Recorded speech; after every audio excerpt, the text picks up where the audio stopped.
नमस्कार, मैं गौरव जोशी श्रीमती मोहर देवी तापड़िया गर्ल्स कॉलेज जसवंतगढ़ के इस यूट्यूब चैनल पर आपका स्वागत करता हूं। हम पढ़ रहे हैं एक्टिविटी बेस्ड कॉस्टिंग, गतिविधि आधारित लागत लेखांकन। इस चैप्टर का 5वां क्वेश्चन आज सॉल्व करते हैं। एक निर्माणी कंपनी के पास दो ग्राहक हैं, रवि तथा विजय। दो ग्राहक हैं रवि और विजय। व्यवसायिक गतिविधि की प्रति इकाई लागत से संबंधित समंक निम्न है, और जो व्यवसायिक गतिविधि की गई है इनके साथ उसकी प्रति इकाई लागत से संबंधित समंक दिए गए हैं। Number of units sold, Ravi को 60,000 इकाइयां बेची गई और विजय को 50,000 इकाइयां बेची गई। और जो सेलिंग प्राइस है, जो इकाइयां बेची गई है, रवि को 25 पैसे प्रति इकाई के हिसाब से जो इकाइयां बेची गई और विजय को 50 पैसे प्रति इकाई के हिसाब से 50,000 इकाइयां बेची गई। नंबर ऑफ सेल्स विजिट, ये 60,000 इकाइयां बेचने के लिए कंपनी का जो प्रतिनिधि है उसको सेल्स विजिट करनी पड़ी 3 बार। रवि के पास जाना पड़ा और विजय के पास 5 बार जाना पड़ा। नंबर ऑफ सेल्स विजिट है विजय के लिए 5। नंबर ऑफ परचेज ऑर्डर्स, और जो परचेज ऑर्डर्स आए रवि से वो आए 30, इनको प्रोसेसिंग करना पड़ा, तो 30 परचेज ऑर्डर्स को प्रोसेसिंग करना पड़ा रवि के लिए, और विजय के लिए 25 परचेज ऑर्डर्स आए। नंबर ऑफ डिलीवरीज, जो माल भेजा गया वो 15 बार भेजा गया रवि को, और जो 50,000 इकाइयां विजय को बेची गई है वो 20 बार में भेजी गई। नंबर ऑफ डिलीवरीज है 20 विजय के लिए। कॉस्ट ऑफ ईच एक्टिविटी, अब देखिए रवि को और विजय को जब माल बेचा गया है तो इसके संबंध में कुछ अप्रत्यक्ष व्यय भी हुए हैं। जो माल बेचा गया है, रवि को 60,000 इकाइयां बेची गई और विजय को 50,000 इकाइयां बेची गई है। तो उत्पादन में प्रत्येक सामग्री लगी, मजदूरों को मजदूरी चुकानी पड़ी, उसकी गणना करना तो आसान है, वो तो प्रत्यक्ष रूप से संबंधित है। लेकिन जो इन इकाइयों को बेचने से संबंधित जो अप्रत्यक्ष व्यय हुए हैं, वो अप्रत्यक्ष व्यय हमको इन इकाइयों पर आवंटित करने होंगे, इनकी लागत में शामिल करना होगा। और उन खर्चों को हमने, क्योंकि हम यहाँ पर एक्टिविटी बेस्ड कॉस्टिंग पढ़ रहे हैं, तो उन खर्चों को प्रत्येक एक्टिविटी, प्रत्येक गतिविधि के आधार पर बांटा हुआ है।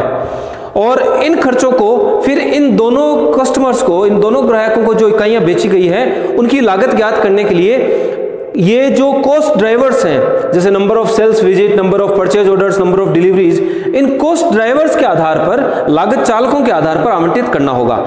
ये जो खर्चे हुए हैं, अप्रत्यक्ष खर्चे हैं, इन खर्चों को पहले प्रत्येक एक्टिविटी के आधार पर आवंटित किया हुआ है, और फिर जो एक्टिविटी से संबंधित जो अप्रत्यक्ष खर्चे हैं, जो ऊपरी व्यय हैं, इनको हम रवि और विजय दोनों के लिए आवंटित करेंगे। तो इनको आवंटित करने के लिए जो आधार लेंगे वो लेंगे cost drivers. Number of sales visit, number of purchase orders और नंबर ऑफ डिलीवरीज, ये हमारे कॉस्ट ड्राइवर्स रहेंगे। तो देखते हैं कॉस्ट, प्रत्येक एक्टिविटी की कॉस्ट क्या रही। जो सेल्स विजिट की है, सेल्स विजिट के लिए 210 रुपए पर विजिट का खर्चा आता है। ऑर्डर प्लेसिंग, जो ऑर्डर दिया गया है, एक ऑर्डर देने में 60 रुपए पर ऑर्डर का खर्चा आता है। प्रोडक्ट हैंडलिंग, जो प्रोडक्ट बेचा जा रहा है, जो इकाइयां भेजी जा रही हैं, उनको हैंडल करने के लिए 10 पैसे एक इकाई के पीछे, एक आइटम के पीछे खर्चा आता है। डिलीवरी कॉस्ट, एक बार डिलीवरी करने पर 20 रुपया जो है खर्चा आता है। ग्राहकों की लाभदायकता को दर्शाने वाला एक विवरण पत्र तैयार कीजिए। तो प्रत्येक ग्राहक के लिए के संबंध में जो लाभदायकता रही, जो प्रॉफिटेबिलिटी रही, उसको दर्शाने वाला एक विवरण पत्र बनाना है।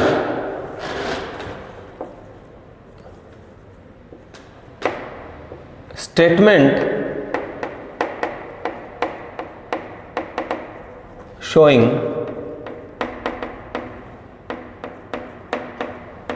customers profitability। दो कस्टमर हैं, रवि और विजय।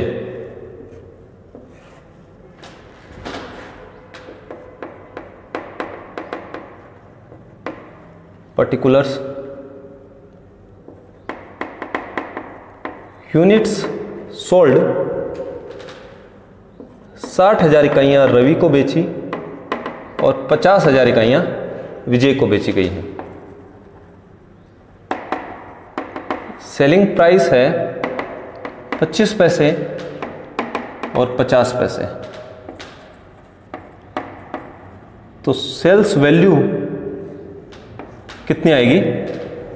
अगर गुणा कर दिया जाए units sold into selling price. जितनी इकाइयों को बेचा है उसको सेलिंग प्राइस पर यूनिट से गुणा कर दें। ये सेलिंग प्राइस पर यूनिट है, तो 60,000 को 25 पैसे से गुणा करने पर 15,000 रुपये सेल्स वैल्यू है। तो रवि को 15,000 रुपये का माल बेचा है और विजय को 50,000 को 25,000 रुपये का माल बेचा गया है। इसको ए से रिप्रेजेंट कर देंगे सेल्स वैल्यू को। जो खर्चे हैं कॉस्ट,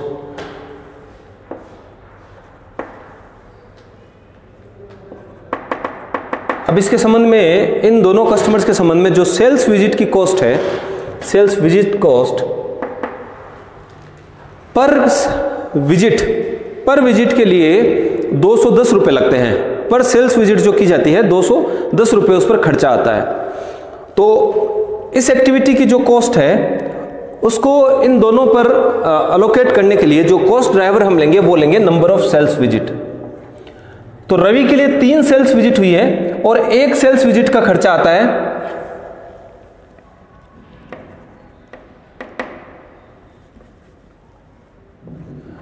ये एक वर्किंग नोट बना लेंगे, calculation of costs for Ravi. Sales visit cost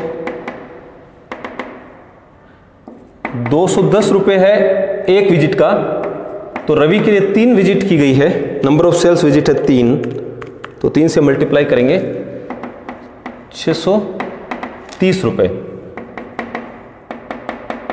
दूसरी ऑर्डर प्लेसिंग कॉस्ट, एक ऑर्डर प्लेस करने के लिए खर्चा आता है 60 रुपये का, तो नंबर ऑफ परचेज ऑर्डर्स है रवि के लिए 30, 1800 रुपये की जो है ऑर्डर प्लेसिंग कॉस्ट आई है रवि के लिए। प्रोडक्ट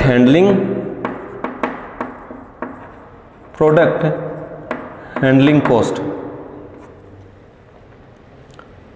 60,000 इकाइयां बेची गई है रवि को, एक आइटम को हैंडल करने में 10 पैसा लगता है, यानी कि जो प्रोडक्ट हैंडलिंग कॉस्ट है वो है 6,000 रुपये की। और चौथा है डिलीवरी कॉस्ट। रवि को 15 डिलीवरी की गई है, एक डिलीवरी के पीछे खर्चा आता है 20 रुपये का, तो 300 रुपये डिलीवरी कॉस्ट है। तो इस प्रकार से सेल्स विजिट कॉस्ट रवि की है 630 रुपये, ऑर्डर प्लेसिंग कॉस्ट रवि के लिए है 1800 रुपये की, प्रोडक्ट हैंडलिंग कॉस्ट है 6,000 रुपये की, और डिलीवरी कॉस्ट रवि के लिए है 300 रुपये की। ये टोटल कॉस्ट आ जाएगी, इसको 20 से रिप्रेजेंट कर देंगे। और इसी प्रकार से कॉस्ट हम ज्ञात कर लेंगे for Vijay.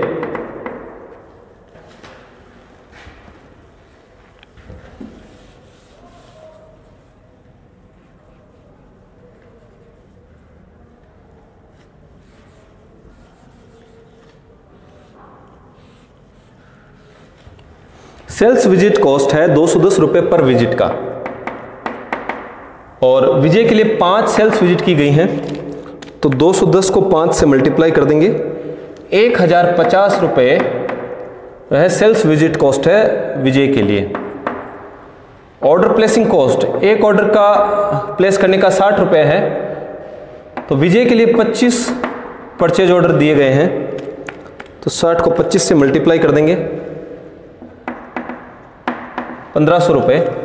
Product handling cost 50,000 item जो है विजय को भेजे गए हैं, और एक आइटम के पीछे कॉस्ट आती है 10 पैसे, तो 5,000 रुपये की प्रोडक्ट हैंडलिंग कॉस्ट है। डिलीवरी कॉस्ट, एक डिलीवरी के पीछे 20 रुपया खर्चा आता है, तो विजय को 20 डिलीवरीज की गई हैं, नंबर ऑफ डिलीवरीज, यानी कि जो ऑर्डर प्लेसिंग कॉस्ट है उसके लिए कॉस्ट ड्राइवर हमने काम में लिया number of purchase orders. Product handling के लिए प्रोडक्ट को हैंडल करना पड़ रहा है, संभालना पड़ रहा है, उतारना चढ़ाना ये काम करना पड़ रहा है, तो जो प्रोडक्ट है नंबर ऑफ यूनिट्स हमने काम में लिया प्रोडक्ट हैंडलिंग कॉस्ट को अलोकेट करने के लिए। जो कॉस्ट ड्राइवर हमने काम में लिया है वो है नंबर ऑफ यूनिट्स। और डिलीवरी कॉस्ट, जो डिलीवरी कॉस्ट है उसके लिए हमने कॉस्ट ड्राइवर काम में लिया है नंबर ऑफ डिलीवरीज। तो 20 रुपए पर डिलीवरी की कॉस्ट है और नंबर ऑफ डिलीवरीज की गई है विजय को 20, यानी कि 400 रुपए डिलीवरी कॉस्ट के हैं। तो सेल्फ विजिट कॉस्ट है 1050 रुपए की, 1500 रुपए की ऑर्डर प्लेसिंग कॉस्ट है, प्रोडक्ट हैंडलिंग कॉस्ट है 5000 रुपए की विजय के लिए और 400 रुपए की डिलीवरी कॉस्ट है। टोटल कर लेंगे 630 रुपए है सेल्फ विजिट कॉस्ट, 1800 रुपए ऑर्डर प्लेसिंग कॉस्ट, 6000 रुपए है प्रोडक्ट हैंडलिंग कॉस्ट और 300 रुपए है डिलीवरी कॉस्ट। टोटल कॉस्ट है 8730 रुपए की। तो रवि को जो माल बेचा गया है, रवि को माल बेचने में जो टोटल इनडायरेक्ट एक्सपेंसेज ओवरहेड्स हुए हैं वो है 8730 रुपए के। इसी प्रकार विजय के लिए 1050 प्लस 1500 प्लस 5400 7950 रुपए के जो है कुल अप्रत्यक्ष खर्चे हुए हैं। प्रॉफिटेबिलिटी बतानी है हमको, प्रॉफिटेबिलिटी लाभदायकता बतानी है। तो प्रॉफिट ए माइनस बी, सेल्स में से टोटल कॉस्ट हम घटा देंगे। तो 15,000 में से 8,730 माइनस किया तो आ रहा है 6,270 रुपये। तो रवि के संबंध में 6,270 रुपये का लाभ प्रॉफिट कमाया गया है और विजय के लिए 25,000 में से 7,950 रुपये की कॉस्ट घटा देंगे, 17,050 रुपये का। रेट ऑफ प्रॉफिटेबिलिटी अगर देखी जाए, लाभदायकता की दर देखी जाए तो क्या रहेगी, profit upon sales into 100। Profit है 6,270 रुपये का, सेल्स है 15,000 रुपये की, इंटू 100 कर देंगे। तो 6,270 बट्टा 15,000 इंटू 100, 41.80%, 41.80% जो है लाभदायकता है रवि के लिए। और विजय के लिए 17,050 रुपये का लाभ कमाया है 25,000 की बिक्री पर।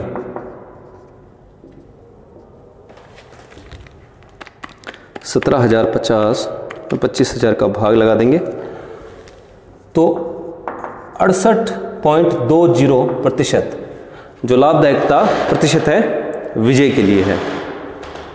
आज के लिए इतना ही। मैं आशा करता हूं कि आज की क्लास में हमने जो क्वेश्चन सॉल्व किया है वो आपको अच्छे से समझ में आया होगा। इस वीडियो को लाइक कीजिए, शेयर कीजिए, हमारे YouTube चैनल को सब्सक्राइब कीजिए। धन्यवाद।